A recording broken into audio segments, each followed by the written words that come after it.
अनोखी परंपराओं का देश, वीरों और वीरांगनाओं की धरती। इतिहास के हर पन्ने पर सत्ता के लिए खून की नदियां बहीं, आन बान और शान के लिए जान की बाजियां लगी। अनगिनत राजा और रजवाड़े आए और इतिहास की परतों में दफन होते रहे। तो आइए आज हम और आप कोशिश करते हैं इतिहास की परतों में झांकने की। आज हम सुनेंगे राजपुताना की वीरांगना रानी पद्मिनी ने क्यों और किन हालात में जौहर किया और अपने प्राण की आहुति दी।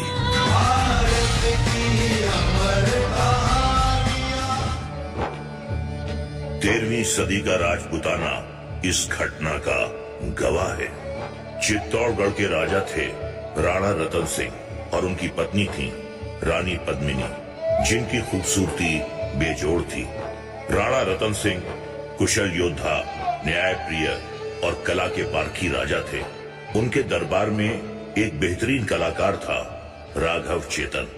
वो राजा रतन सिंह के बेहद करीब था, मगर कुशल कलाकार होने के साथ साथ राघव चेतन बहुत ही चालाक, दगाबाज और मौका परस्त था।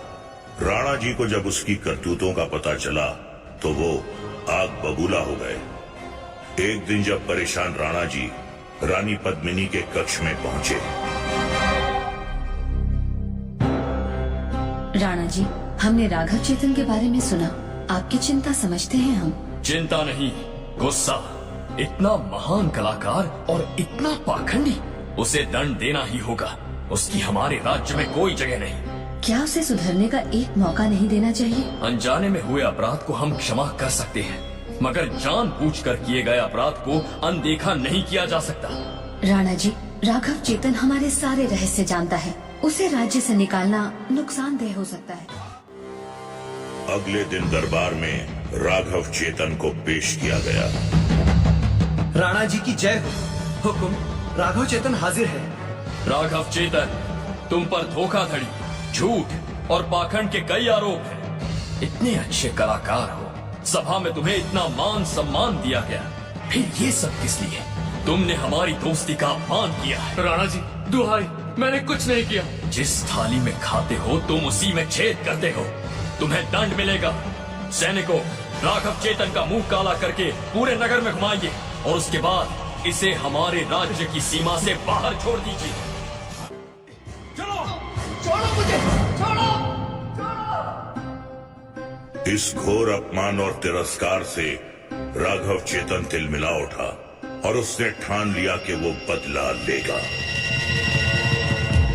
राणा जी, मुझसे दुश्मनी बहुत महंगी पड़ेगी। अब देखना मैं क्या करता हूँ। दुश्मन का दुश्मन दोस्त होता है। अब मैं भी आपके दुश्मन से दोस्ती करूंगा। मैं दिल्ली सल्तनत के सुल्तान अलाउद्दीन खिलजी के दरबार में जाऊंगा। राणा जी, मैं जल्द ही अपने अपमान का बदला लूंगा। इसी उधेड़बुन में राघव चेतन दिल्ली की तरफ बढ़ता गया। एक दिन जब राघव चेतन दिल्ली के नजदीक जंगल में बैठा सुस्ता रहा था। वाह, किस्मत मेरे साथ है। किसने सोचा था कि दिल्ली के सुल्तान अलाउद्दीन खिलजी से इस घने जंगल में मुलाकात हो जाएगी। यही मौका है। आखिर मेरी कलाकारी किस दिन काम आएगी। बस राघव चेतन ने अपनी बांसुरी पर एक करामाती मधुर धुन छेड़ दी। जंगल में ऐसा संगीत सुनकर सुल्तान अलाउद्दीन खिलजी भी दंग रह गए। सुभान अल्लाह, ऐसे वीरान जंगल में इतनी मीठी तान, कौन है ये फनकार?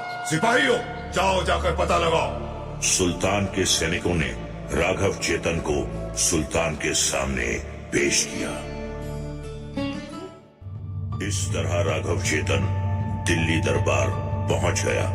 कुछ ही दिनों में राघव चेतन ने सुल्तान की कमजोर नस को पकड़ लिया। उसे चित्तौड़गढ़ के राणा से बदला लेने का तरीका मिल गया। उसने दिल्ली दरबार की शानो शौकत और बेमिसाल कला के नमूने देखे, मगर कोई तारीफ नहीं की और उन्हें रानी पद्मिनी की खूबसूरती का बखान सुनाकर चित्तौड़ पर हमला करने के लिए उकसाए।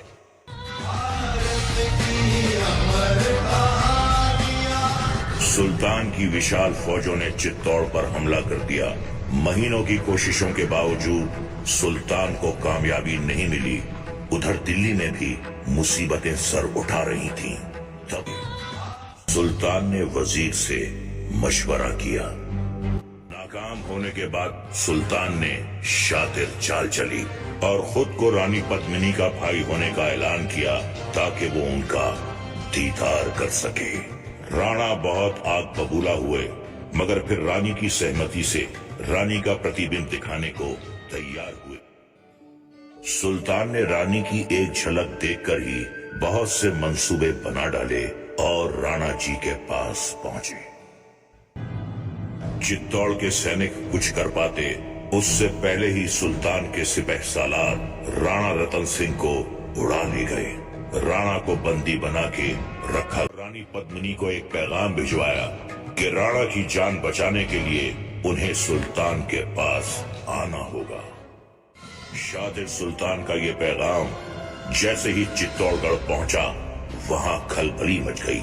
रानी पद्मिनी के सामने दो ही रास्ते थे, पति की जान बचाएं या अपनी आन। उन्होंने अपने मामा चित्तौड़ के सेनापति गोरा सिंह और अपने भाई बादल से मदद मांगी। सेनापति गोरा सिंह, बादल और रानी पद्मिनी ने एक योजना बनाई और सुल्तान के पास रानी पद्मिनी का संदेश भिजवाया, जिसमें लिखा था, राणा जी के प्राण बचाने के लिए हम रानी पद्मिनी समर्पण के लिए तैयार हैं, लेकिन हमारी शर्त है, समर्पण से पहले हम अपने पति राणा जी से एकांत में मिलना चाहते हैं और हमारे साथ हमारी सहेलियां और सेविकाएं भी आएंगी। सुल्तान की खुशी का ठिकाना नहीं रहा। उन्होंने मंजूरी दे दी। चित्तौड़ से 500 पालकियों का कारवां सुल्तान के खेमे में पहुंचा और वहां रुका जहां राणा रतन सिंह को बंदी बनाकर रखा गया था। चित्तौड़ के बहादुर सैनिक भेष बदलकर सुल्तान के खेमे में आए और राणा जी को छुड़ाने की कोशिश की। सुल्तान और चित्तौड़ के सैनिकों के बीच जबरदस्त मुठभेड़ हुई, जिसमें रानी पद्मिनी का भाई बादल सिंह मारा गया। गोरा सिंह राणा जी के साथ सुल्तान के खेमे से भागने में सफल हो गए। राणा जी को सुरक्षित देखकर चित्तौड़ में खुशी की लहर दौड़ गई। सेनापति गोरा सिंह ने अपने सैनिकों को इकट्ठा किया। चित्तौड़ के वीर सैनिकों, सुल्तान खिलजी ने चित्तौड़ की रानी पद्मिनी और चित्तौड़ की मर्यादा का अपमान किया है। ये हम कभी सहन नहीं करेंगे। हमें हमारी मातृभूमि की रक्षा के लिए हमारी अंतिम सांस तक युद्ध करना है। सुल्तान की विशाल और ताकतवर फौज ने चित्तौड़ को चारों तरफ से घेर लिया और वहीं डेरा डालकर बैठ गए। उधर किले में भंडार घर खाली होने लगे। राणा जी को चिंता होने लगी। उन्होंने अपने सेनापति और मंत्रियों को बुलवाया। हम ऐसे हाथ पे हाथ रख के नहीं बैठ सकते। हम पर हमारी प्रजा की जिम्मेदारी है। हाँ राणा जी, लेकिन हमारे बाद चित्तौड़ की जनता का क्या होगा? हम उन्हें खिलजी के हाथों अपमानित होने के लिए तो नहीं छोड़ सकते।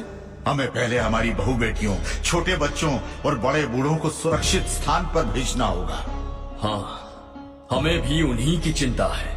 हम जानते हैं हमारी हार निश्चित है। सेनापति जी, उन सबको किले के गुप्त रास्ते से सुरक्षित स्थान पर भेजने का इंतजाम कीजिए। अब हमारे पास कोई और रास्ता नहीं है। रानी पद्मिनी ने सुना तो उन्होंने अपनी सहेलियों को बुलवाया। राणा जी हमें सुरक्षित स्थान पर भेजना चाहते हैं। अगर हम मुंह छुपाकर भाग गए तो ये हमारी सबसे बड़ी हार होगी। आपने सही कहा रानी साहब, हम भी क्षत्राणी हैं। फिर हम सब खिलजी के चंगुल में होंगे। हमारा मान सम्मान धूल में मिल जाएगा। इससे पहले कि दुष्ट सुल्तान खिलजी अपने इरादों में कामयाब होकर हमारी छाया को भी छुए, हम जौहर करके मौत को गले लगाना चाहते हैं। खिलजी के हाथ में जाने से तो अच्छा है हम अग्निकुंड में समा जाएं। भव्य चिता का आयोजन करवाया। रानी पद्मिनी और उनकी सखी सहेलियों ने 16 श्रृंगार किए। जय जयकार के साथ रानी पद्मिनी और उनकी सहेलियों ने चिता की ओर कदम बढ़ाए। धू धू जलती आग में रानी पद्मिनी और राजपूत शतरानियों ने अपनी अंतिम यात्रा पूरी की। किले में एक तरफ जौहर था और दूसरी तरफ युद्ध की हुंकार गूंज रही थी। किले के द्वार खुल गए, जबरदस्त लड़ाई हुई।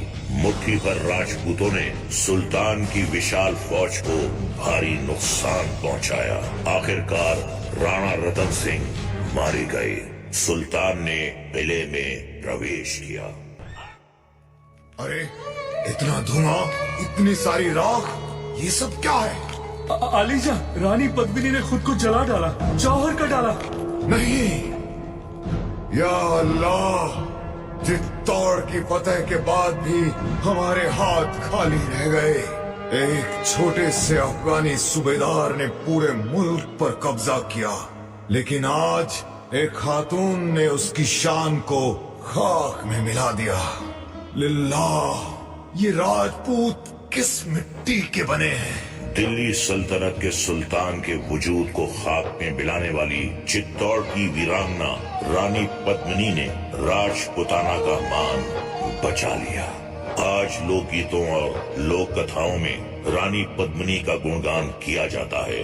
इतिहास में रानी पद्मिनी का नाम अमर था, अमर है और हमेशा रहेगा। तो अब दीजिए इजाजत मुझे।